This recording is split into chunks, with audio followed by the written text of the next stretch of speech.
crois que cette fois-ci, je vais vous saluer tout à fait officiellement en vous disant merci, merci d'être là. Ça veut dire que si vous êtes là, vous êtes passionné par ou intéressé par les innovations et plus particulièrement par les exosquelettes. Alors, vous savez peut-être tous ce que c'est qu'un exosquelette, c'est-à-dire que vous êtes tous et nous sommes tous des endosquelettes. Et les exos, alors selon les bestiaux que vous aimez, vous pouvez dire que vous êtes soit un crabe, soit, on va pas dire une punaise quand même, parce que ça serait pas très bien, mais soit un homard, encore que le homard n'ait pas été très bien porté à l'Assemblée nationale il y a peu, mais voilà, vous voyez, le truc, c'est un squelette à l'extérieur qui permet en fait la mobilité et qui permet aussi la protection. C'est ça la définition d'un exosquelette. Donc bienvenue pour notre troisième UX Forum Exosquelette. On a le plaisir de l'organiser, nous, mon cher président est là, le Cercle Entreprises et Santé, avec Préventica, qui nous a fait confiance pour ça, dans un concept qui est un petit peu différent de ce qu'on voit d'habitude, puisqu'il y a un salon ou un congrès comme ça qui est souvent réservé à la fois à la présentation uniquement de nouvelles solutions, dans un sens qui est à la fois technique et commercial. C'est aussi destiné à des présentations d'experts, et c'est tout à fait important, mais je dirais que nous, notre logique, c'est d'être dans une logique d'entreprise utilisatrice, c'est-à-dire de regarder ce que sont, d'où le forum, là on aura 4 applications, ce que sont des applications et des utilisations de ces innovations. Donc voilà les questions un petit peu lancinantes qui seront là, c'est quel besoin d'utilisation, quels critères de choix, quelle vigilance d'implantation, et par rapport à nous, juste pour vous dire 2 mots sur le Cercle Entreprises et Santé, c'est ce qu'on appelle nos programmes de responsabilité sociétale en action. On est tout petit, je pense, au regard de vos très grandes structures, plus ou moins grandes, puisqu'on est vraiment, on est petit, mais on est tonique. Et ce qu'on essaye de faire, c'est d'anticiper l'avenir de la relation au travail, d'anticiper l'impact des innovations technologiques, à la fois par des réunions de travail qu'on fait régulièrement tous les mois avec nos membres, et puis dans ce type de manifestation, avec Préventica, mais aussi avec les grandes écoles, on fait avec le CNAM, avec l'ESSEC, avec d'autres, pour permettre à ces entreprises préfigurantes qui sont ici, et bien de pouvoir expliquer, présenter ce que sont leurs avancées, pour permettre à d'autres qui sont dans des structures plus petites, justement de connaître, de pouvoir échanger, de regarder des exemples d'illustration de ce côté. Voilà, donc on existe depuis 2006, on est tout petit, on a une quinzaine, une vingtaine d'entreprises, j'ai dit, pas que des entreprises, puisqu'on a le ministère de l'Intérieur, on a aussi un service de santé au travail, plutôt grande en général, sur ces questions préfigurantes. Et donc l'idée c'est vraiment de contribuer à éclairer l'avenir, à la fois bien sûr pour le moment, mais aussi d'une façon beaucoup plus large sur ce que sont les facteurs de succès, par exemple d'implantation d'innovation technologique et aussi d'innovation organisationnelle, parce que c'est tout aussi important. Donc voilà, le concept, juste pour vous expliquer les choses, l'UX, je l'ai piqué pour vous dire les choses au domaine informatique, de temps en temps en matière informatique, et pardon, merci, et pardon, on ne comprend pas toujours ce qu'il raconte. Et donc l'idée c'est d'avoir des traducteurs et des gens qui sont dans le sens du user experience, dans le sens de l'utilisateur. Et forum, c'est que, en plus, dans un domaine qui bouge tellement, je dirais qu'on était déjà presque tous présents il y a 6 mois pour un premier point là-dessus. Déjà en 6 mois, par exemple, par rapport à ce qu'on a fait au Préventica Paris, les choses ont déjà terriblement évolué. Donc ça c'est très intéressant. Donc c'est important d'avoir une approche en prise. Voilà pour nous. Et donc à ce Préventica, je dirais qu'aujourd'hui on inaugure le UX Forum Exosquelette. Si vous, il y a d'autres choses qui vous intéressent en matière d'innovation, on a demain un truc sur ce qu'on appelle les New Tech Men, c'est-à-dire en gros un peu le remède aux déserts médicaux qui soient en matière de santé-travail, puisqu'on sait que la population, si je peux me permettre, les professionnels, ça diminue de façon tout à fait importante. Et puis un autre sur cette fois-ci on n'est pas sur la technique, on est sur le socio-organisationnel, des innovations sociales, sur les nouvelles mobilités. Alors je vous présente nos intervenants. Je me permets de commencer, pardon, j'ai je ne l'ai pas fait, puis il n'a pas voulu monter sur scène, mais je vais l'obliger quand même. Monsieur le Président qui est devant, si vous pouvez venir là, Jacques Louvet, le président du Centre Entreprise de Santé, on a monté cette petite structure ensemble il y a maintenant 2006, hein, donc ça remonte un petit moment. Et alors comme président, il a, on va faire un peu de flagorne, hein, il a tous les droits, donc notamment celle de m'aider à tenir les horaires, mais surtout de prendre le micro quand vous voulez. Donc merci à Jacques d'être là. Alors voilà, on a en fait deux types d'intervenants, si je peux me permettre, mais en fait c'est pas du tout aussi simple que ça. Donc on a les grandes entreprises les représentants des grandes entreprises que j'ai indiqué ici. Comme toujours, on parle d'entreprise parce que les noms sont connus, mais en fait c'est toujours la dynamique des personnes qui est là et qui est importante. Alors le grand gourou, il est au milieu, c'est Lionel Giovanelli de direction maintenance matérielle de la SNCF. Jack, c'est l'un des premiers à être tombé dans les exosquelettes il y a déjà quelques temps. Et voilà. Ah oui, ce que je voulais vous dire aussi, c'est que dans les points communs de nos intervenants, d'abord tenez-vous bien, parce qu'on a au moins, pour ceux dont je le sais, 2 ceintures noires ici. Donc, d'arts martiaux divers. Donc, voilà, vous avez intérêt à vous tenir bien, hein, et moi aussi d'ailleurs. Et dans leurs autres points communs, il y a quelque chose aussi qui m'a frappé quand on regarde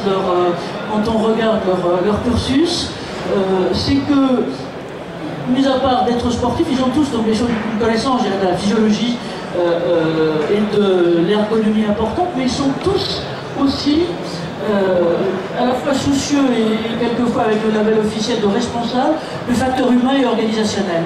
Parce que toutes ces questions techniques, bien sûr la technique est essentielle, mais tout ce qui est les modes d'appropriation par la prise en compte des facteurs humains et organisationnels, c'est là, et donc vous avez aussi des formations comme Cyrielle Glandet qui est là par exemple aussi de psychologue du travail, d'ergonome, de psychologue clinicien, c'est Mathieu. Donc vous voyez que on parle d'innovation technologique, mais encore une fois, ça va bien au-delà. Donc voilà pour Lionel. On a ensuite Benoît Loget qui est ici, juste à ma gauche, et qui est le directeur industriel de Bridor. Alors Bridor, peut-être que vous en avez profité ce matin au petit déjeuner, puisque c'est le spécialiste non seulement national et international des viennoiseries de luxe, disons les choses, et de qualité. Je vous présenterai chacun peut-être avant qu'il reprenne la parole, mais je dois dire que si vous avez regardé la télé hier, j'espère, donc vous voyez en fait l'énorme synchronisme que l'on doit à notre là.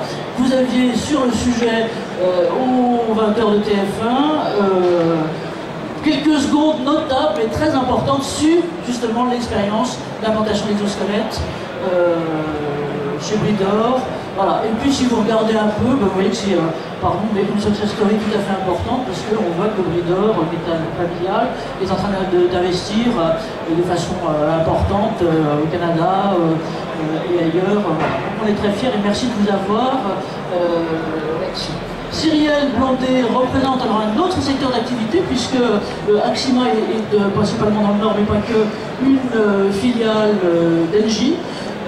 Elle-même, donc elle est responsable maintenant de tout le programme ergosquelette d'Axima, et vous expliquerez Axima qui est spécialisée dans ce qui est réfrigération, climatisation et autres, et donc avec des métiers encore une fois variés.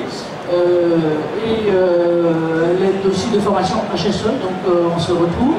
Merci à Cyrielle d'être là. Mathieu Bourret qui est à sa gauche et à la droite du président, donc il faut qu'il fasse attention. Il représente Naval Group. Il est à la fois psychologue clinicien, écrivain à 16 heures, mais voilà. Aussi donc spécialiste et maintenant responsable du programme ergosquelette sur les entités, je vais dire, de Naval Group qui sont dans le sud de la France, donc à Toulon, et aussi à Saint-Tropez. Donc effectivement, il y a plus désagréable comme lieu d'exercice, mais voilà. Donc voilà nos entreprises préfigurantes. Et puis avec eux, alors vous allez voir que c'est pas si simple que ça, hein. Avec eux, les développeurs de solutions. Et donc on a Tom Théo de Rudulier, donc qui supporte, si on peut dire, les solutions de Gobio, mais pas que. Donc tout ça, voilà. Il est à la fois développeur et concepteur de solutions. Alors vous êtes Key Business, comment dit-on? Key Business Développeur, donc voilà, merci monsieur Key Business Développeur. Aussi donc intégrateur, donc il nous expliquera tout à l'heure ce que c'est. Et puis Antoine Noël. Antoine Noël, donc qui est le grand là, alors c'est quand il est ici, on est de la même hauteur, j'ai un peu des complexes, pardon. Et Antoine Noël, alors c'est aussi un grand gourou, lui vient, j'ai envie de dire, de l'exosquelette médical. Donc on verra tout à l'heure que c'est un truc qui est tout à fait important de l'origine de ces développements. Donc Japet était initialement Japet médical, si je peux dire. Et on s'est connu finalement en livre préventif, on s'est connu ici il y a 18 mois, 2 mois, enfin, je sais plus combien, 2 ans à peu près. Et depuis, cette structure donc, développe des exosquelettes aussi à destination du monde professionnel et industriel de façon très très variée. Donc dans notre façon de faire, si vous voulez bien, je vais juste rappeler un petit peu quelques axes de ce que sont les enjeux des exosquelettes, et puis on passera à chacun des tandems, et puis il y en a un qui est en soi seul, un tandem à lui tout seul, c'est Lionel Giovanelli. On passera une dizaine de minutes à regarder les exemples de mise en œuvre, et puis on ouvrira le débat avec vous. Juste pour vous dire que les exosquelettes sont donc une spécialité, je dirais un petit peu, qui est non seulement émergente, mais qui est très très porteuse dans la robotique et par rapport à la robotique et la robotique collaborative classique. Juste pour vous citer un chiffre, en gros sur la partie, alors les experts ne sont pas toujours d'accord, je parle des économistes là, sur la partie exosquelette uniquement, on estime mondialement le marché, si on peut dire, à l'heure actuelle, à quelque chose qui est de l'ordre de 200 millions de dollars ou d'euros, enfin, je ne sais pas, c'est en gros à peu près, pareil, comme à l'autre. Et puis, en revanche, la croissance va être déjà absolument énorme, puisque dans un horizon de 3 ans ou 4 ans, on estime que ça va passer entre 2,5 et 6 milliards d'euros, encore une fois, France et monde et sur l'ensemble. Et donc, c'est amené, je pense, votre présence ici aussi à se développer de façon tout à fait importante. En termes d'exosquelette, vous en entendrez pas mal, roboticware, powerware, exoskeleton, dispositifs d'assistance physique, c'est le nom officiel qui est donné à ça. Et puis ce que je voulais vous dire, c'est que sur la sécurité des exosquelettes, vous avez donc précipité-vous en sortant à la fois les travaux de l'AFNOR et les travaux de l'INRS, avec des guides et autres qui sont extrêmement bien faits et que je vous conseille d'aller regarder ensuite. Sur les applications, je vous en dis 2 mots très vite parce que d'origine, alors en France on s'en est rendu compte au dernier défilé du 14 juillet, puisqu'officiellement ils étaient en train de défiler sur les Champs-Élysées. Ce sont des exosquelettes militaires. On n'en a pas parlé pendant longtemps, mais on les voit globalement là maintenant. Alors on a les mêmes, je crois, Antoine a commencé à travailler initialement en son du MIT sur les exosquelettes militaires qui étaient développés par une certaine française d'ailleurs. Le deuxième axe, alors là je pense qu'on peut dire Cocorico, je ne sais pas si vous avez vu, mais une grande première récemment sur les exosquelettes médicaux, donc non seulement appareillage physique, mais ensuite appareillage commandé par les simulations du cerveau, c'est le domaine médical, là aussi sur lequel il y a de gros investissements de recherche et développement et dont bénéficient finalement les autres. Et ça, c'est, j'appelle encore une fois à démarrer de ce côté-là, puisque c'était médical, ce qu'on disait tout à l'heure. Et nous, on va se centrer plutôt sur donc, les applications professionnelles, industrielles, sachant qu'il est en train de venir des applications de loisirs et que si vous êtes skieur, et voilà, vous avez peut-être vu ça, c'est qu'il est en train de se développer, par exemple, un exosquelette qui permet aux moyennement sportifs d'enchaîner les bosses tout à l'heure. Et donc ça c'est aussi un signe, il y a 2 signes du développement. Quand c'est en train de passer vers le consommateur de façon large, on verra que il n'y a même pas 8 jours, il s'est passé des trucs en Chine de ce côté-là de façon tout à fait importante. Et puis l'autre chose aussi, c'est quand les assureurs se mettent un peu spécialement là-dessus. Et là aussi, aux États-Unis, encore une fois, ils sont en train d'étudier la problématique particulière que ce type de question peut poser. Voilà.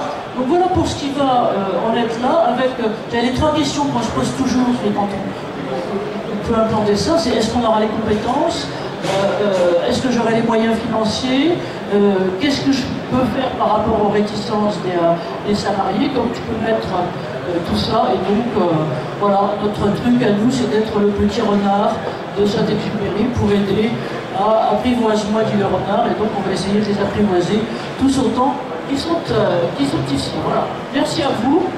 Et donc, le principe, encore une fois, et donc, un petit peu les questions qu'on vous posera ou que vous prendrez là, c'est à quel type de besoin et pour comment vous en êtes venu, côté de l'entreprise utilisatrice, à utiliser, à développer, à rechercher, développer des solutions exosquelettes. Comment vous avez mis ça en place, avec quelles recherches, quels essais, éventuellement quelles difficultés, qui vous avez associé, comment ça se développe, et puis où vous en êtes là maintenant. Donc on commencera par, à chaque fois de nos tandems, passer la parole à nos entreprises utilisatrices, et puis les autres après. Alors Lionel, c'est à toi là maintenant.